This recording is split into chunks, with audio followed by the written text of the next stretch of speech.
Hi everyone, welcome back. Thanks for joining us today. We've got a brand new story to share with you, so let's begin. My name is Philip, and if there's one thing life has taught me the hard way, it's this. It doesn't matter how much you do, you can never keep a partner that doesn't wish to be kept. You can love them. You can support them. You can give them the world. But if their eyes are outside, no amount of effort will hold them in place. I learned that truth in the most brutal, soul-crushing way possible when I watched my wife and her lover walking into the beach house I paid for with my own money. But I had a surprise for them. Here's the thing. Before it all went to hell, life was actually good. So, before I take you into how it all unraveled, I want to walk you through everything from the beginning. Buckle up, this one's going to be a ride.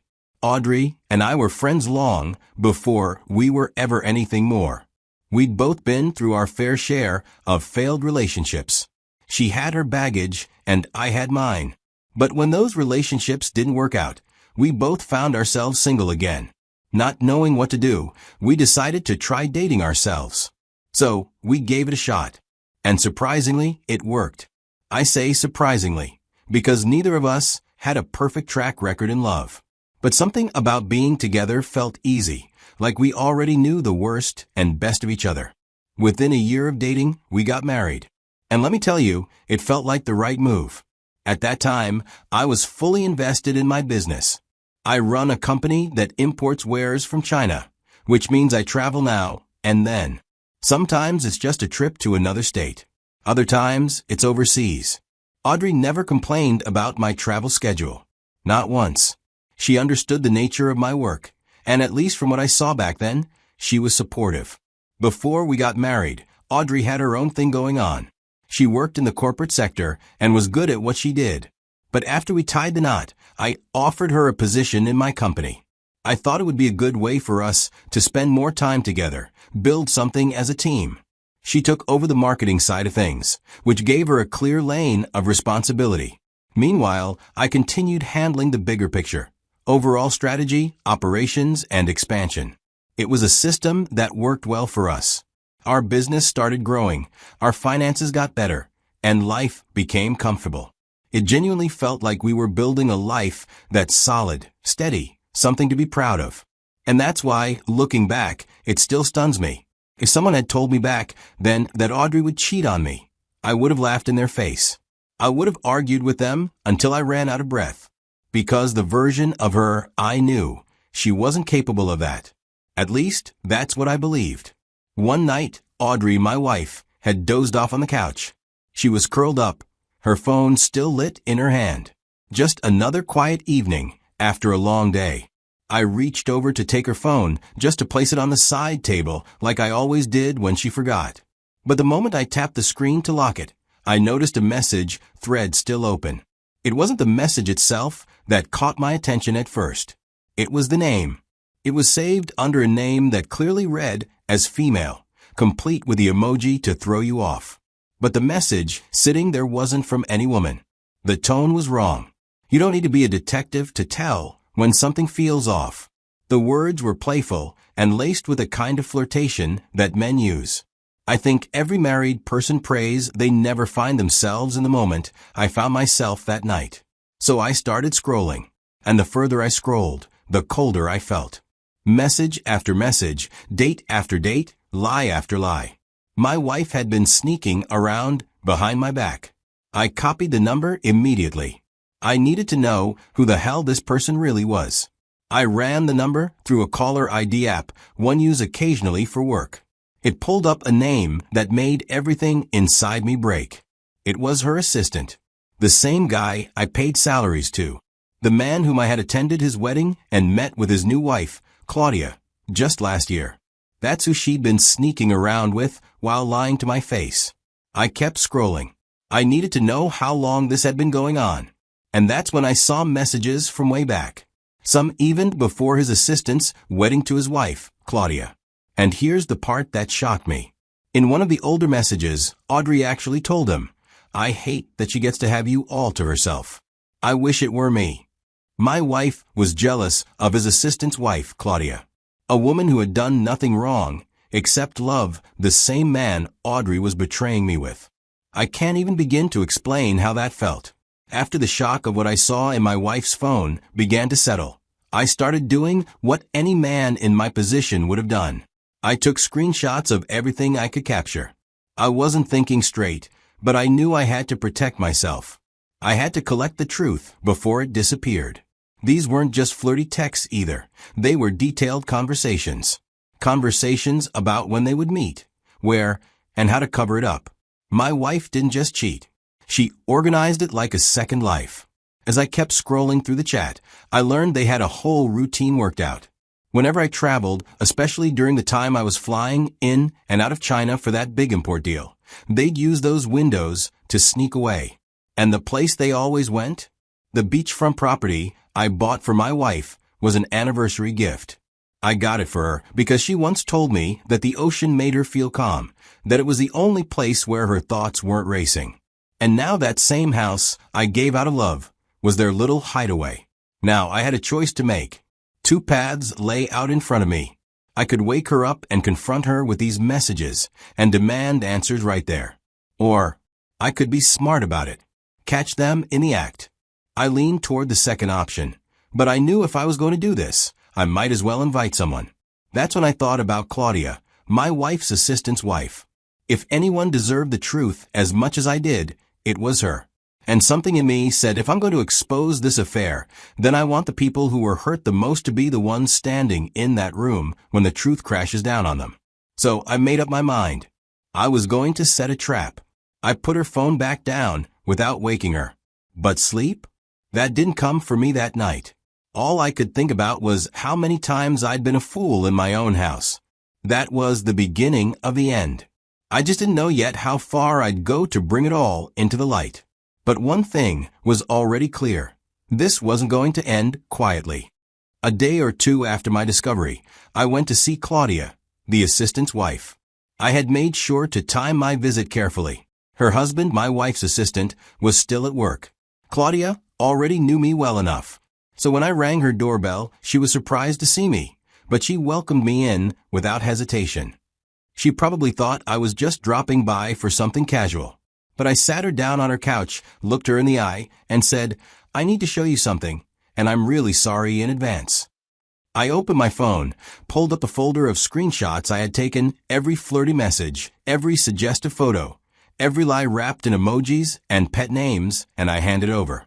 At first, she just stared at the screen, silent, like her brain was struggling to connect the dots. Then she started swiping, one message after another. Her hands trembled, and I could see her lips tighten as she scrolled through the evidence of her husband's betrayal.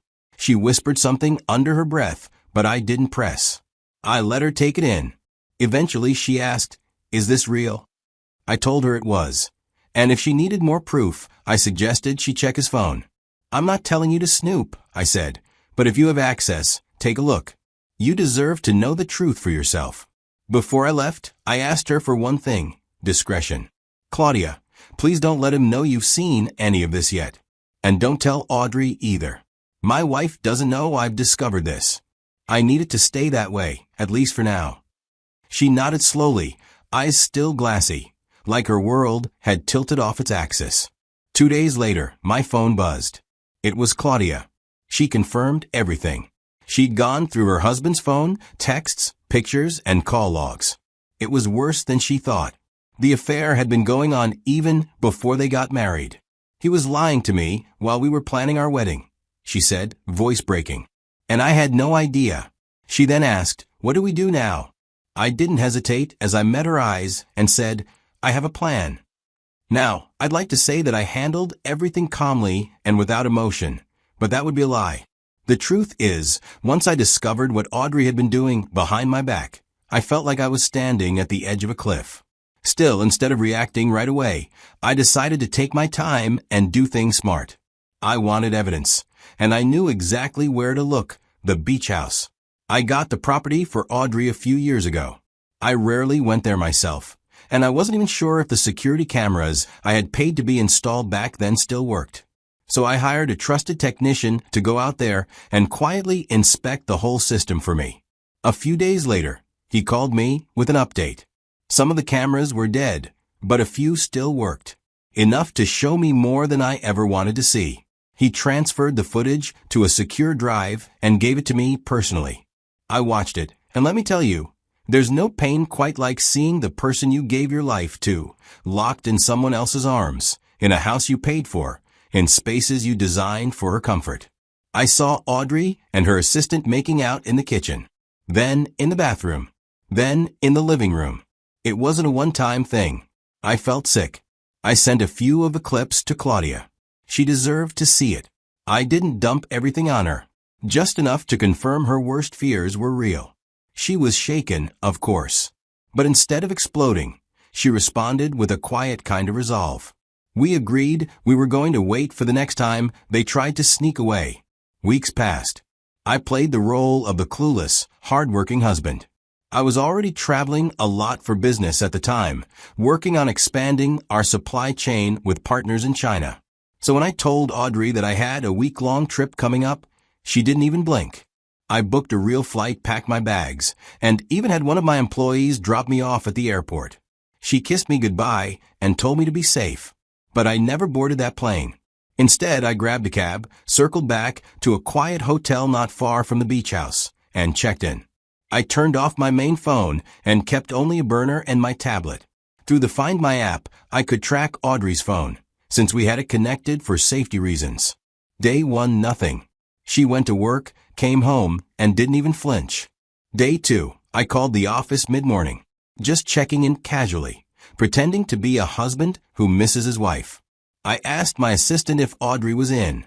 He said yes, but mentioned she was getting ready to leave for the rest of the day, said something about a meeting. When I asked what the meeting was about, he said she didn't give any details, just said it was important. I told him to alert me the moment she left the building. I immediately called Claudia, told her it was happening today, gave her the exact address and directions to the beach house. I expected her to need a little time, but she said she was already dressed and on her way. I guess part of her was hoping this moment would come. Around 1:30 p.m., I got the call. She was gone, and she wasn't alone. She left with her assistant. I was already with Claudia. I used my spare keys to unlock the door, and we let ourselves in.